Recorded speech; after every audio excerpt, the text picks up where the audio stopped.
Hey guys, I haven't done one of these at home movie reviews in a while, but last night I actually went to go and see Doctor Strange and the Multitude of Madness, also known as Doctor Sleep 2.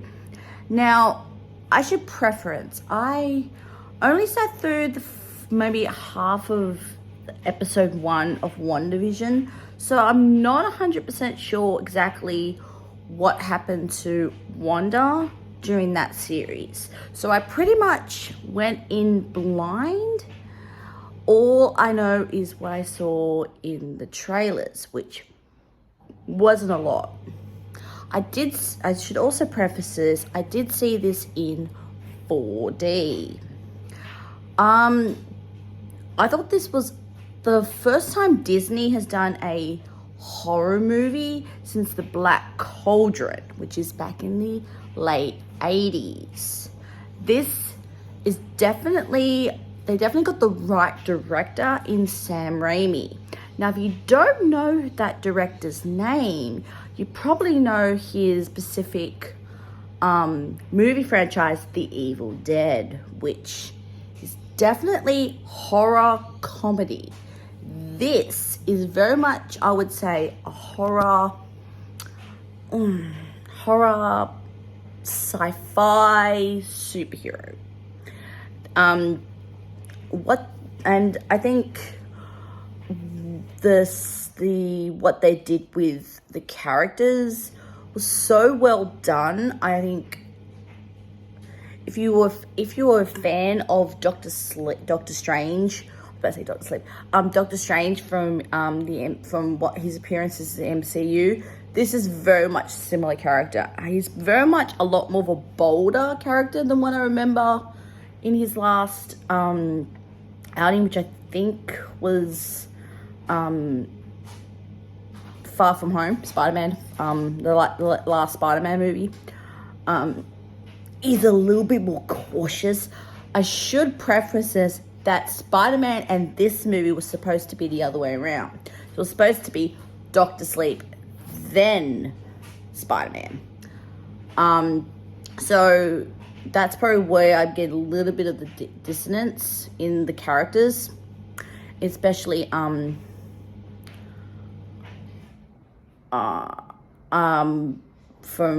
movies. So probably the best way to probably watch this is to watch it at home media and watch it the way it was supposed to be presented, which was the other way around.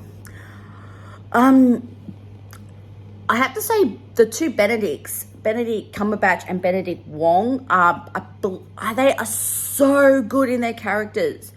I think Cumberbatch really has infused Doctor Strange with not necessarily a god complex, but he's very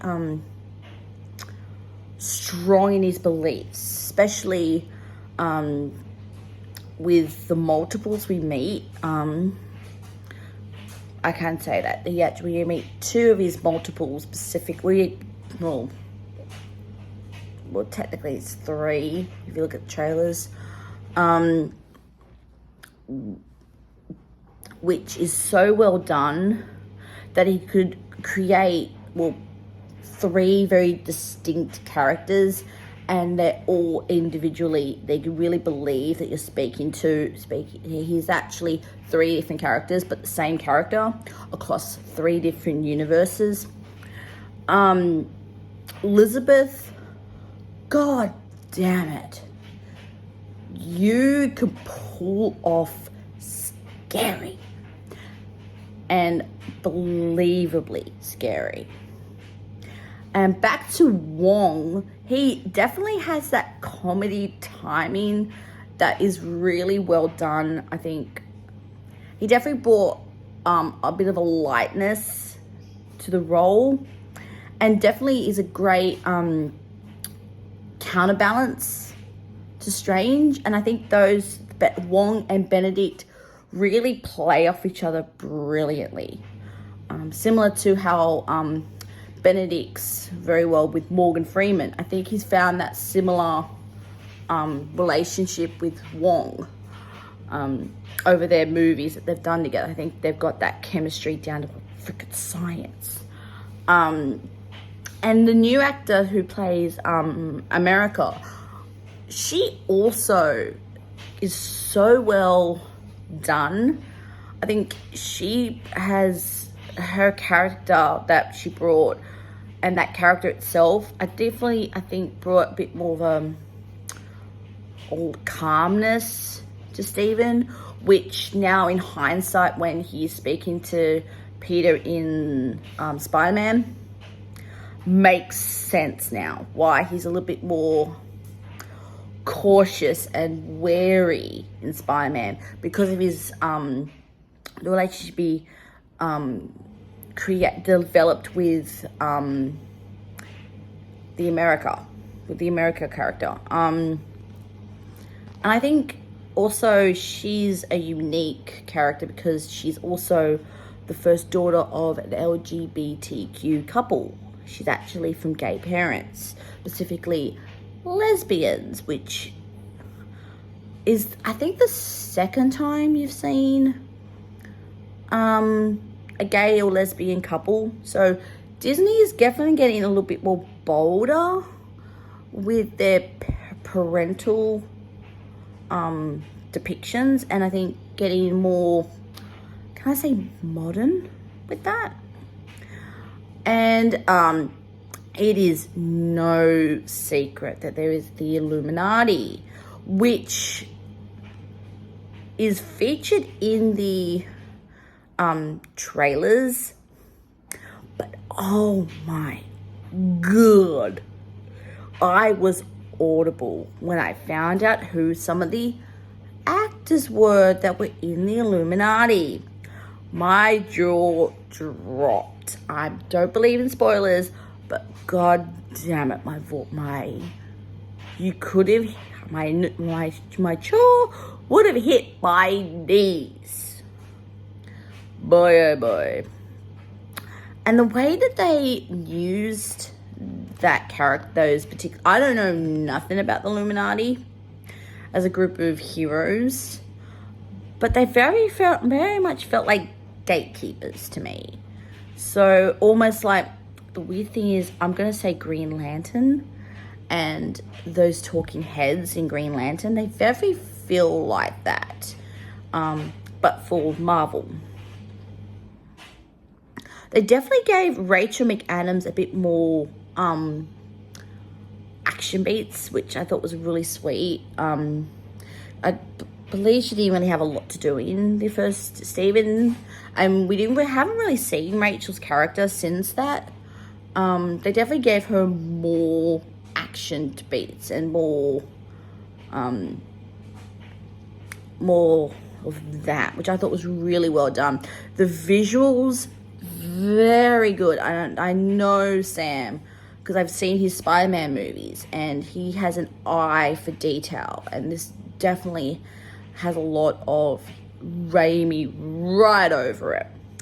And of course, there's one thing that is always featured in a Sam Raimi picture, and that is his good mate, Bruce Campbell.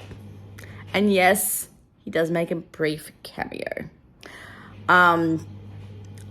Now, the question, will I add it to my collection or just stream it on Disney Plus?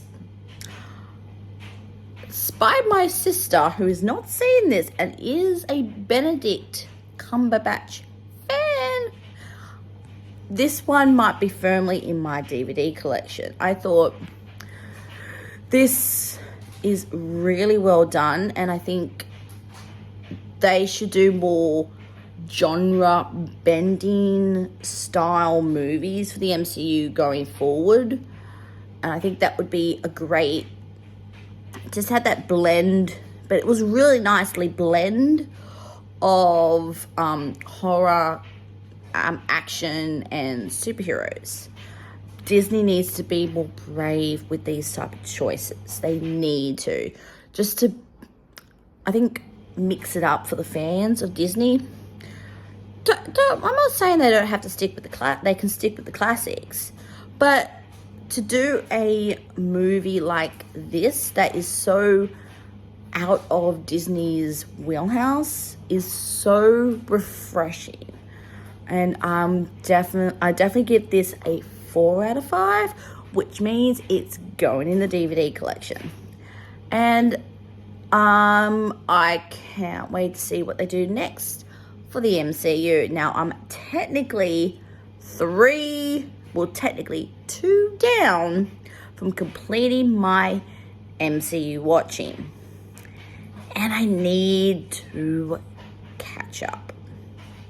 And I shall see you next time I do a review. Ciao, guys.